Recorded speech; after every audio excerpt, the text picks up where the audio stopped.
Moin Moin aus dem Wunderland und herzlich willkommen zum heutigen Monaco-Special. Wir zeigen euch heute einiges Neues über die Yachten. Wir sind nämlich schon ziemlich weit. Da geht es heute um die Ausschmückung. Wir wollen euch ein paar spezielle Modelle vorstellen. Und es geht um den Bereich um die Formel 1 herum, den Modellbau. Wir arbeiten uns zur Strecke vor und da haben wir verschiedene Sachen vorbereitet. Die zeigt euch nachher Susanne. Ich fange mal mit den Yachten an. Mittlerweile bauen wir ja schon eine Weile dran. Steffi und ich werden zwischen 180 und 200 Yachten. 100% genau kann man das erst sagen, wenn wirklich alles dann gesetzt wird. Wir haben zwar schon Stellproben gemacht und die nummeriert. Das sieht man hier zum Beispiel. Das ist auch fotografiert. Aber es gibt immer noch Sachen, die dazwischen kommen. Es kommen auf die letzten Meter kommen noch Knopfdrücker oder andere Aktionen, die noch irgendjemandem einfallen. Und dann ist kein Platz mehr für eine bestimmte Yacht. Oder es kommt doch noch jemand und sagt, hier, guck mal, ich habe eine tolle Yacht gebaut, könnt ihr die noch mit reinbringen? Und wenn das so eine richtig coole Yacht ist, dann machen wir das auch noch. Ansonsten hatten wir die Aufgabe, wie gesagt, 180 bis 200 Yachten selbst zu bauen. Es gibt in unserem Maßstab 1:87 so gut wie nichts zu kaufen. Und deswegen mussten wir das alles selbst machen. War ein Riesenberg von Arbeit, aber der hat auch sehr viel Spaß gemacht.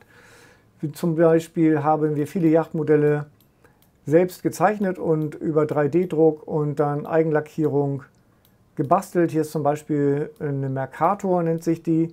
Dann haben wir hier so einen coolen Katamaran. Das ist auch eins meiner Lieblingsboote. Den Katamaran zu zeichnen hat tatsächlich eine ganze Menge Spaß gemacht, weil der halt ein bisschen anders ist mit seinen zwei Rümpfen. Und dann muss ich mir auch Gedanken machen, wie baue ich den auf, wie kriege ich die Teile am besten zusammengesteckt. Und hier sieht man auch so ein bisschen, dass ich versucht habe, da noch möglichst viel aus dem Material rauszunehmen, damit nicht so viel gedruckt wird, damit er nicht so schwer ist. Jetzt zeige ich euch noch mal ein paar Schiffe, erstmal als 3D-Zeichnung.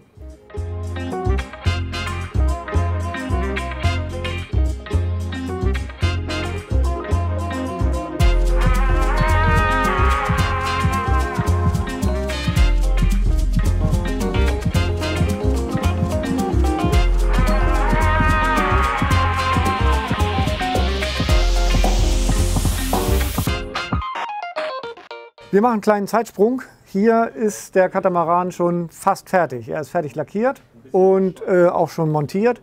Und das ist ehrlich gesagt auch so ziemlich das Geilste beim Modellbauen, wenn man das vorher 3D gezeichnet hat und man kriegt dann die Teile und steckt die zusammen und die passen. Also das ist für mich der schönste Moment, muss ich ganz ehrlich sagen. Hier kommen jetzt noch ein paar andere Teile dazu, zum Beispiel die Railings, die sind aus Metall. Und hier der Mast, der ist zum Beispiel aus Polystyrol. Das habe ich auch extra gemacht, damit, wenn man tatsächlich irgendwann in der Anlage hier mal gegenkommt, dass man sich keinen Metallstab in die Brust rammt, sondern im Zweifelsfall bricht dann der Stab. Ne? Dann ist zwar das Schiff kaputt, aber der Mensch bleibt heil. Sonst haben wir noch so ein paar kleine Details. Hier zum Beispiel vorne so ein Drahtgitter. Das ist in echt ist das halt so ein Gewebe, da kann man sich auch drauf bewegen, da kann man sich auch sonnen. Ja, und alles, was jetzt noch mit diesem Schiff gemacht werden muss, es muss zu Steffi, denn Steffi wird die Yachten ausschmücken und das zeigen wir euch auch jetzt.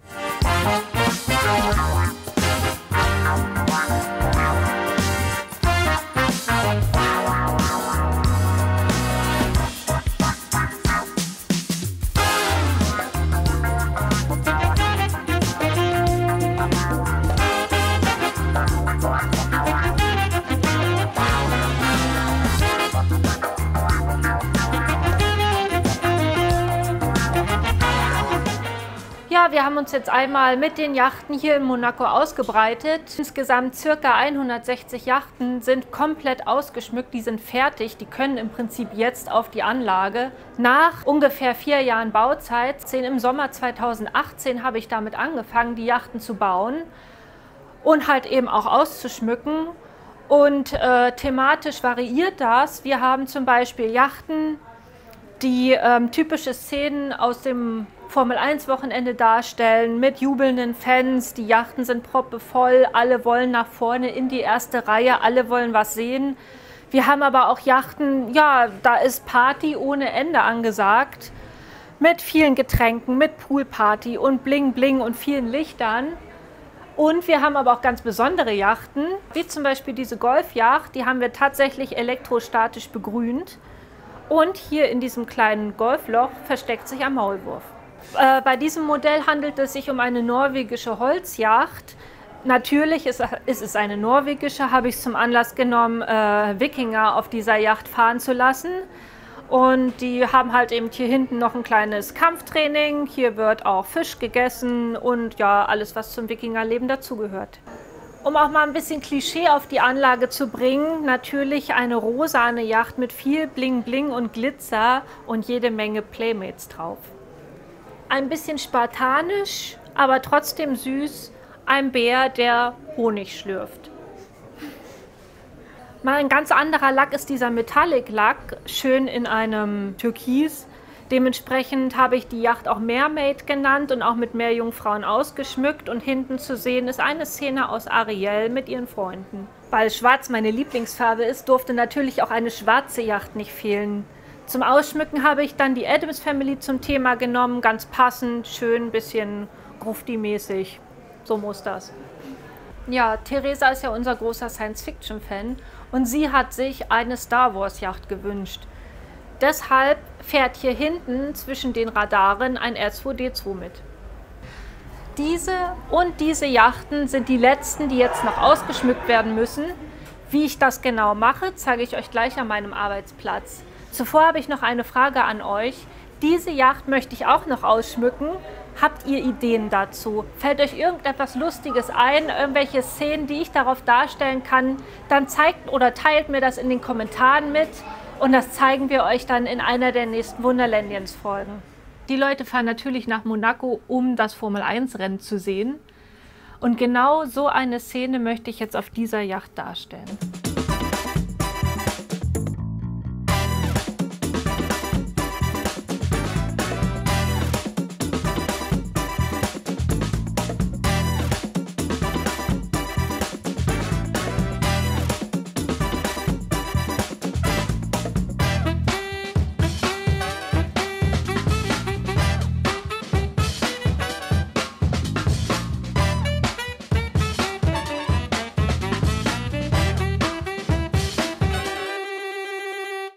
Das ist jetzt die ausgeschmückte Yacht.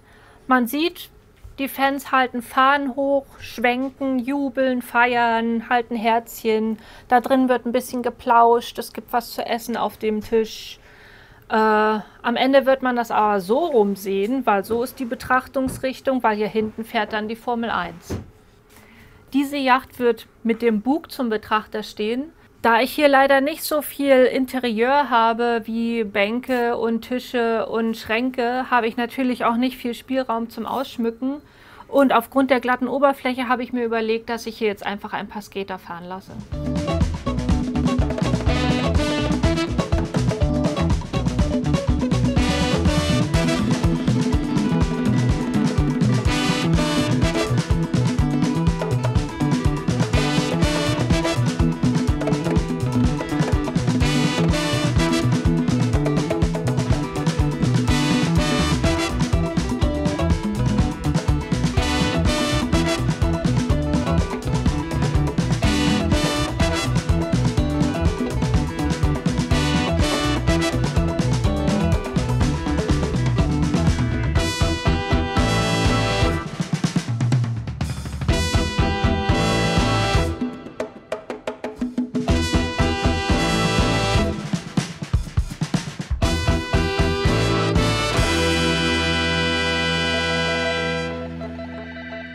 Wie man sieht, manchmal ist weniger mehr. Diese Yacht ist jetzt ausgeschmückt. Es ist eine Skateryacht geworden mit einem kleinen Eisbär hinten dran, der sich angeheftet hat. So ein bisschen als kleines politisches Augenzwinkern. Die Susanne zeigt euch jetzt etwas zum Thema Verkaufsstände bei der Formel 1. Hallo, ich bin Susanne, ich arbeite im Modellbau. Ich bin hauptsächlich dafür zuständig für die kleinen Details, die an der Anlagenkante oder auch in der Anlage ausgeschmückt werden.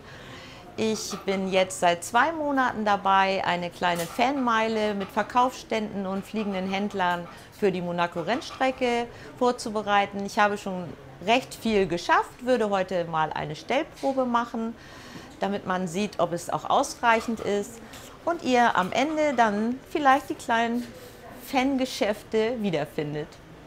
Damit ihr nochmal einen besseren Einblick habt oder seht, wie schwierig es eigentlich ist, ich habe hier auf die T-Shirts und auf die kleinen Handtücher, die hier zu verkaufen sind, die englische Flagge gemalt.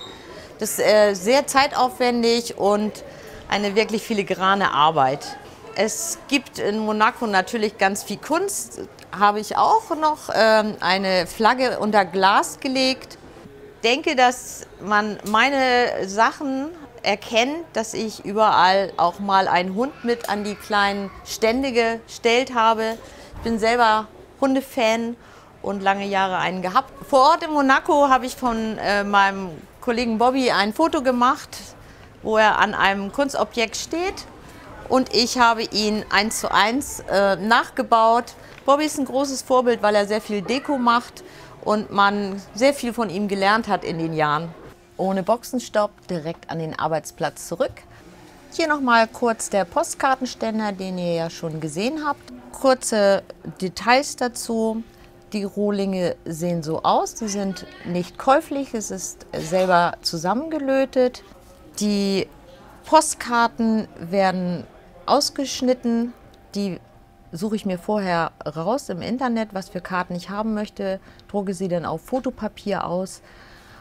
Sprühe sie auch noch mit einem Farb-Lichtschutzfaktor ein, damit sie auf der Anlage nicht ausbleichen.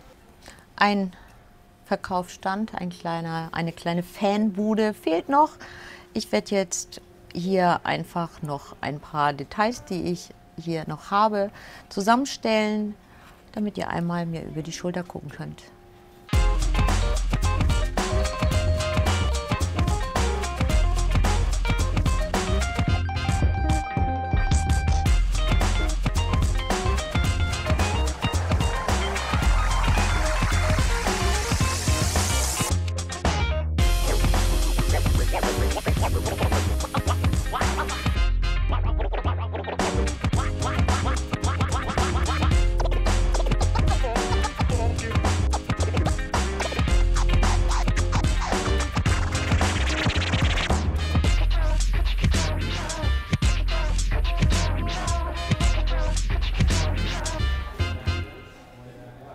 Wie ihr seht, wird hier noch mit Herz gebaut.